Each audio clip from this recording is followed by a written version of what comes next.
have on the line a true wrestling legend. He has wrestled everywhere, WWE, WCW, UWF, NWA, but he truly made his name in Extreme Championship Wrestling. He is the franchise Shane Douglas. Shane, thanks so much for joining us. How are you, sir? It's great. I'm doing great, Fred. How are you doing today? I'm doing all right, although I'm longing for some logic in pro wrestling. And before we get to the current state of pro wrestling, I guess I'll ask you what it's on a lot of fans' minds. What is the franchise up to these days? Well, several things. Most importantly, I'm playing dad to my two sons, coaching my youngest son's wrestling team, helping out the coaching, I should say. My schedule doesn't allow full time, but also just marketing, the process of marketing the movie Pro Wrestlers versus Zombies, which stars, of course, Roddy Piper and Kurt Angle and Hacksaw Jim Duggan, myself, Matt Hardy, Rebby Sky, and just a litany of other wrestlers. And keeping pretty busy with that. Pretty cool. Now, the WWE Network is coming out in just a couple of weeks, and one of the major selling points is ECW and being able to access all of the ECW pay-per-views in the promotion's history. Is it kind of ironic that after all these years of people dismissing ECW's impact on the business, that now it's one of the major selling points for WWE's new business venture? Not surprising at all to me. For those of us that were in it, the biggest surprise I ever had with ECW, Fred, was at the end of our run, right at the time that the company was starting to downsize or go towards the downward slide. Right about the time that I left, we, all of us in the company included, knew that we had a very loyal fan base, but we thought it was a very finite fan base, small but very loyal.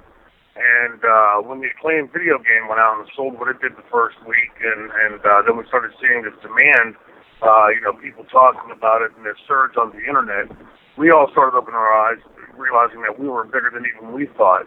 But in the years since, I've come to realize what ECW meant to the fans, and just consider myself blessed to have been part of it. The fact that they're using that as a major selling point is no surprise because, again, they're going to use that to tap into that loyal fan base. If I were in his shoes, I'd be doing the exact same thing. I wouldn't be trying to sell my current product. I'd be trying to sell the legacy of ECW. And do you think nostalgia alone can help the WWE Network, or do you think it's going to come to a point where people say, you know what, I already lived through that ECW era. I already lived through the Attitude Era. We want something fresh in the current product. Yeah, absolutely. Nostalgia will only take you so far, and it's great for an occasional look back, but you have to have something that reignites that fire in the fan's stomach. And ECW did that. The Attitude Era did it very well. And they'll get some great ratings and make some money living off that nostalgia blast. But if they don't rearrange their product to look more like what wrestling used to look like, I doubt they're going to see much success. And but one thing I've always, Vince and I have always had our differences. Never really got along, but I certainly respect what he's done as a businessman. And one thing about McMahon and his organization is they don't usually fail for long. So my guess is it's pretty hard to just turn your attention away from what the fans want, although it seems that's what they've been doing for quite a while now. I think that when they get back on track, it's going to be because they see that loyalty of those fans, the ECW fans, the Attitude Era fans, the old NWA fans, UWF fans, etc., that they'll realize that they've got to get that business, the product back to wrestling. Now, you mentioned... Hopefully. Yeah. And you mentioned UWF. A lot of people may not know this. You didn't get your start in NWA WCW. You got your start in Mid-South with Cowboy Bill Watts, and I heard you once in an interview call it the ECW before the ECW. Can you just describe that time? Because I watched the DVD, I've seen the documentaries. It just looks like an awesome time in professional wrestling. It really was, and for me, young and dumb at the time, I was a huge fan of UWF. It used to air in Pittsburgh on Thursday nights around 7 or 8 o'clock, I believe. And, from the first time I saw it, I was just hooked because it reminded me very much of what wrestling looked like to me as a small kid in watching wrestling.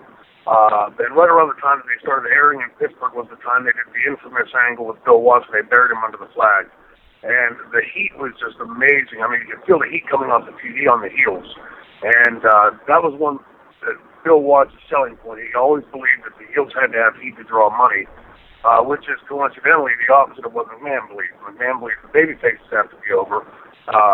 And certainly that's true to an extent, but if your heels have no heat, it's very difficult, at least in my experience in the business, very difficult to draw heat. And the heels in the old UWF and Mid-South under Bill Watts, they were melting the television. They had so much heat. The heels were very strong. And for me as a young white meat babyface going in there, I had an opportunity to work with a lot of those guys and just learn night after night. And from Bill Watts and Eddie Gilbert, and it's been an incredible crew of talent. And Stone Cold Steve Austin once conducted an interview with Joey Styles on his podcast, and he brought up your name. And he said himself, I don't think Shane Douglas gets enough credit for his contributions to the business, especially with his promo work in ECW. Would you agree with that? I don't know. It's hard to say when you're sitting in Pittsburgh, Pennsylvania, what your legacy is or isn't. I don't even think in those terms. I just always enjoyed performing. And I've been able to sustain myself in the business for this long. I've done some things right and some things wrong, but I think that's how we grow. If everybody could throw the strikeout pitch at the end of the World Series, we'd all be stars and all making millions and millions of dollars. I think that sometimes people have a tendency of overlooking ECW because it wasn't that huge company that it should have become. Dixie Carter had mentioned me one time when we were discussing it, and she said, well, why would we want to copy ECW? After all, ECW failed. Well, define failure. If we failed, she's correct, we failed on a business level, but the legacy of the company is as strong as I would put up there to any companies out there, and in some ways our fan base is much more loyal. So I think sometimes some people have a tendency of overlooking it. Some fans didn't get a chance to see it; was not in their area.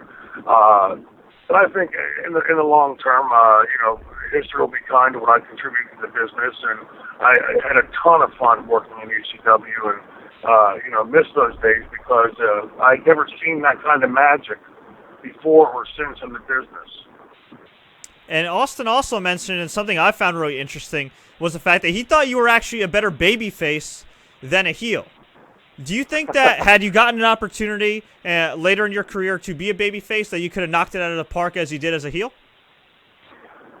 I don't know. I mean, I had fun as a babyface, but then that was because I was working with guys like Arn Anderson and Eddie Gilbert and just a ton of great talent, Terry Funk, etc. But when as a heel, that's where I felt I was at my best.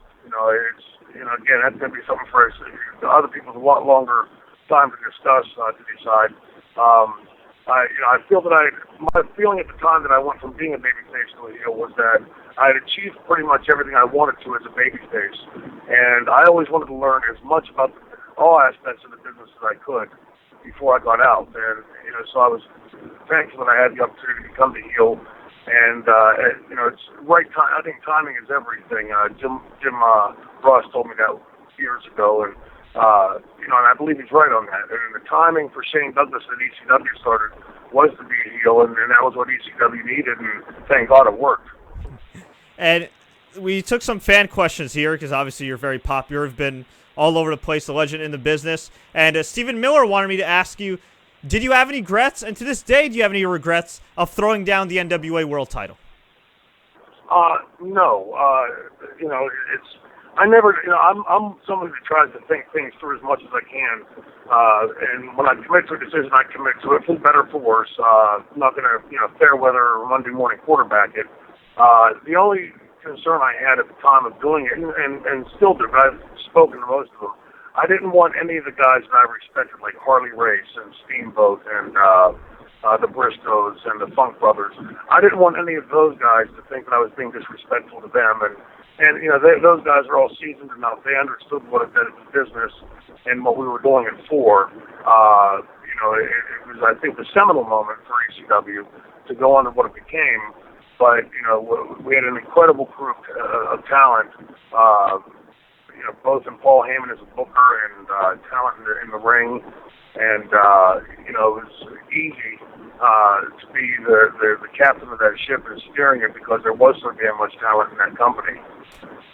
And George asks, you were in TNA Impact Wrestling for quite a number of years. They obviously squandered their opportunity to truly compete with Vince McMahon. Is there any way they could turn it around? Hard to say. Anytime a company has the resources that a Energy has, clearly they can turn it around. I've been amazed at the longevity of their obstinance to doing the right thing. For years now, years and years, they've consistently stuck with the wrong formula. To me, for a company like TNA to succeed, you're never going to out Vince McMahon. So I don't even know what you want to try. If you want to open up a hamburger stand, you don't look for a spot right next to McDonald's. And Vince is damn good at what Vince does. I'm not a fan of his product right now, but he's amazing at his production, lighting, sound, pyrotechnics, camera shots, etc. So why compete on that level? Go for, not everybody wants to drink Coke. Some people want Pepsi. Some people want Faygo. So give that alternative product. I think if they would start to do that, with the resources that Panda has, they can clearly turn it around. But that's assuming that they get the product on the right track, assuming that they have the wherewithal to financially hang in there after the millions and millions and millions of dollars they've already dumped into it. But yeah, I think it could be turned around. I don't think anything, until the fat lady's singing, it's not done. But clearly they're on the path to absolute failure. And besides TNA, is there one promotion post WCW that you think really squandered an opportunity to compete with WWE? Yeah, ECW did. Unfortunately, we had a great run. And as amazing a booker as Paul was, Paul's problem was that he was just trying to do too damn much on his own. And speaking with working with young companies, it takes a quantum amount of work to get a company up and running and all the different facets and to get the revenue streams up and running. And Paul was trying to do that all himself. Paul's a micromanager, and something in starting an endeavor as large as starting a wrestling company, that requires a hell of a lot of time and a hell of a lot of talent in a hell of a lot of areas to make it succeed. And unfortunately, ECW, didn't because of that. Well, Shane, I really do appreciate the time. I know you got a few minutes left. Do you mind taking some questions about certain random facts and rumors that have been out there and kind of telling us if it's true or false? Sure. Okay. We'll try. All right. Dutton Eyes asks, is it true you were kicked out of a Raw in 2012 for starting ECW chants? No. I walked out of the building. We had gone in. If ECW was nothing, it was opportunistic. And at the time we were doing the Extreme Reunion, preparing for the Extreme Reunion show, they had a show in Philadelphia which we thought was pristine for us, perfect for us to garner some attention off of. And bought tickets at ringside, was in the building lawfully. We didn't sneak into the building or we had paid tickets. And I walked out of the building. Vince, within minutes of that happening, somebody in Vince's organization had put out that I'd been kicked out of the building, and that was not true. The security, one security guy followed me up the stairs into the hallway, asked for my ticket, I showed it to him, and turned around and walked away. All right, fair enough. Okay, Eugene asks, is it true in Ric Flair's book that you told him that your beef with him was a work? No. I told Rick that the heat, I explained to him the heat that I had with him, and I told him that at some point it became just part of the storyline. I wanted to stop talking about Flair. There was a point, not many people know this, there was a point when Ric Flair was having problems with Bischoff, and through Arn Anderson started negotiating the possibility of coming in. And it came close but fell through. And at that point, when it was obvious that he wasn't coming, I thought it was almost silly for me to keep talking about him. And I went to Paul and I kept pleading with Paul, please give me something more to talk about. And he was slow to do that. He was wrapped up in getting Tommy Dreamer established and Taz going for the Tazmaniac and getting Raven established as a heel. Later on, when I finally segued with Taz and worked with others like Sabu and Terry Funk, was I able to start moving it down. But I never ever told Flair that my ECW was the work. Is it true that you taught college courses or high school courses early in your career in WCW? Yes. I'm trying to remember the time frame. In late '90, whenever I was at WWF, my father came down with latter stage emphysema and couldn't live alone, obviously. So I left the road. Had a long discussion with Vince. Where Vince told me that family always comes first and that the door was always open for me to go back. And I went in January of '91. Started teaching school, and I taught from '91 to '95. First 2 years special education, the last 2 years U.S. Constitution, U.S. History 1, 2, 3, World History, and Economics. Very cool. Now, I have a question for you because I was doing a little bit of research on your career. Do you realize that there's somebody on YouTube with so much free time that they actually have a robot voice reenacting some of Shane Douglas's most famous promos, talking about things such as The Notebook? The Notebook? Yes, there's I don't know if you realize this, there's like a program on Microsoft where you could actually type in like a word. So for example, say I type in the franchise Shane Douglas, it would repeat it in a robotic voice, the franchise Shane Douglas. And somebody actually reenacted your promos. You're not featured in them, but it's like somebody actually reenacts your promos. I'll give you an example. And one guy, and there's one where it goes, "This is the franchise Shane Douglas. Cut the effing music. I'm here to talk about the most goddamn mother effing worst movie of all time, The Effing Notebook." And he does this with and he has a bunch of other videos that are like Shane Douglas on SmackDown versus Raw, Shane Douglas on, I don't know, the Dalai Lama. I mean, it's just ridiculous. I don't know if you're familiar with that guy, but there is somebody out there that's such a huge Shane Douglas fan with enough free time that he has reenacted your promos. God bless him. If they had that much free time and that much interest. To me, I've always said, when I was a kid growing up, I was a huge Muhammad Ali fan, and, still am, obviously, but when I sit back and try to study him, just as a case study, and you look at him and you see, this guy was amazing without the, juggernaut of a TNA, or a WWE, or an NWA behind him. This guy was able to make the entire world love him or hate him, and everybody had an opinion. Nobody was indifferent on Muhammad Ali. That's the guy that can draw money. And I've always said, people come to me and say, "Hey, did you see what so-and-so said about you and what Flair said?"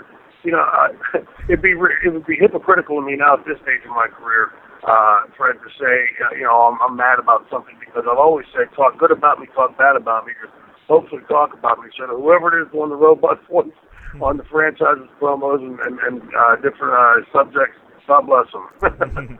And before we let you go, man, we really do appreciate the time. Where can fans find you online, and what's next on the franchise's schedule? Well, the movie Pro Wrestlers vs. Zombies will be released WrestleMania week. We are negotiating with certain theaters around New Orleans and other selected areas in the country for theatrical release. Any information on that would best be found at the Facebook page, Pro Wrestlers vs. Zombies. And the next thing on Shane Douglas' page is finally trying to finish up my autobiography and looking to bring the sport of wrestling back.